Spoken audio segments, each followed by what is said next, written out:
یہ جو تعلیم میں خوشبو لگاتے ہیں نا، تو یہ تعلیم سے پہلے لگائیں۔ تعلیم شروع ہو جاتی ہے، ایک آدمی 10 روپے کی شیشی نکالتا ہے، سب کو لگا دیتا ہے، کسی کو نزلہ ہو جاتا ہے، کسی کے سر میں درد ہو جاتا ہے۔ اور یہ جو دوستو تعلیم میں جو ہے، یہ جو نیند آتی ہے، سکینہ نہیں ہوتی، سستی ہوتی ہے۔ یہ پہلے نمبر میں یقین بدل جائیں، طریقے بدل جائیں، اللہ کے خالق ہونے کا یقین، اس کے مالک ہونے کا یقین، اس کے رازق ہونے کا یقین۔ اللہ کے خالق ہونے کا یقین آ جاتا تو اللہ کے احسانات میں یہ دب جاتا۔ ساری دنیا مل کر لنگڑے مچھر کے ٹیڑے پر کو سیدھا نہیں کر سکتے، کو گھاس کے تنکے کو بنا نہیں سکتا، کو بنے ہوئے کو توڑ نہیں سکتا، کو ٹوٹے ہوئے کو جوڑ نہیں سکتا۔ کیا تم پیدا کرتے ہو یا ہم پیدا کرتے ہیں؟ کیا بارش تم برساتے ہو یا بارش ہم برساتے ہیں؟ وہ کھیتی تم اگاتے، ہم کہے وہاں امارات دبئی، انہوں نے مصنوعی سی بارش بنائی ہوئی تھی کھیتوں میں نا، ایسے فر فر کر رہی تھی، کچھ بھی نہیں ہوا۔ اگر اللہ بارش برساتے ہیں تو زمین کا کلیجہ ٹھنڈا کر دے، ساری ہریالی ہی ہریالی ہو جاتی۔ اللہ کے مالک ہونے کا یقین آ جاتا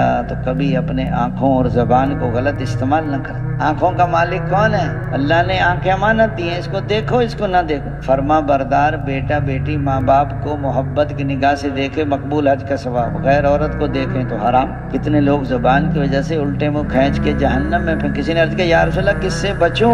فرمایا اپنی زبان سے بچو۔ حضرت ابو بکر اپنی زبان کو کھینچ رہے ہیں، حضرت عمر نے عرض کیا امیر المومنین کیا کر رہے ہیں؟ اے عمر، اس زبان نے مجھے کئی دفعہ ہلاکت تک پہنچایا۔ 4 حدیثیں ہیں، 4000 حدیثوں کا خلاصہ۔ پہلی حدیث عملوں کا دار و مدار نیتوں پر ہے۔ دوسری حدیث پاک جو اپنے لیے پسند کرو اپنے بھائی کے لیے پسند کرو۔ تیسری حدیث پاک چھوڑ دے اس چیز کو جو شبہ میں ڈالے۔ چوتھی حدیث پاک ترک ما لا یعنی کے لا یعنی سے پرہیز کرو۔ حضور فرمایا ابو ہریرہ کون ہے یہ جو 5 باتیں مجھ سے سیکھے اوروں کو سکھائے عمل کرے؟ اے ابو ہریرہ حرام سے بچ جاؤ، سب سے بڑے عبادت گزار بن جاؤ گے۔ دیکھو کھانے میں بھی حرام ہے، غیر عورت کو دیکھنا بھی حرام ہے، غیبت کرنا بھی حرام ہے، کوئی کہ حرام نہیں۔ حرام سے بچ جاؤ، سب سے بڑے عبادت گزار۔ فرمایا جو کچھ اللہ نے تم کو دیا ہے اس پہ راضی رہو، سب سے بڑے غنی بن جاؤ۔ تیسرا فرمایا اپنے پڑوسی کے ساتھ اچھا سلوک کرو، کامل مومن بن جاؤ۔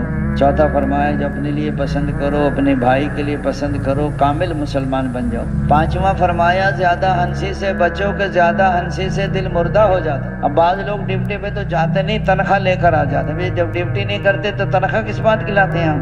پہلے زمانے میں مرد کمانے کو جایا کرتے تھے، ان کی گھر والیاں کہا کرتی تھی کہیں سے حلال روزی مل جائے تو لے آنا، حرام روزی لے کر نہ آنا، حرام کھا کر ہم سے جہنم کی آگ برداشت نہیں ہوگی، ہم رات کو فاقے سے گزارنے۔ ایک آدمی حج پہ جا رہے تھے، حضرت ابن عباس رضی اللہ عنہ، ایک آدمی مر گیا، قبر کھودی تو سانپ نکلا، قبر کھودی تو سانپ نکلا، قبر کھودی تو سانپ۔ حضرت ابن عباس نے فرمایا اس کو قبر سانپ کے ساتھ ہی دفن کر۔ واپس آئے نا، ان کی بیوی سے آ کے پوچھا کیا کرتے تھے؟ غلے کی تجارت کرتے تھے۔ کیسے کرتے تھے؟ کہ غلہ نکال لیتے تھے، اس کی جگہ بھوسا بھر دیتے تھے، یعنی ملاوٹ کرتے تھے، تو ملاوٹ میں آگے سانپ بن گیا اس کا۔ کل کو یہ جو آپ قرآن پڑھ رہے ہیں نا، آج تو الفاظ ہیں، کل کو یہ جنت کا باغ ہے۔ آج غلط کام کر رہے ہیں، آج تو غلط کام ہے، کل کو سانپ بچھو بن جائیں گے۔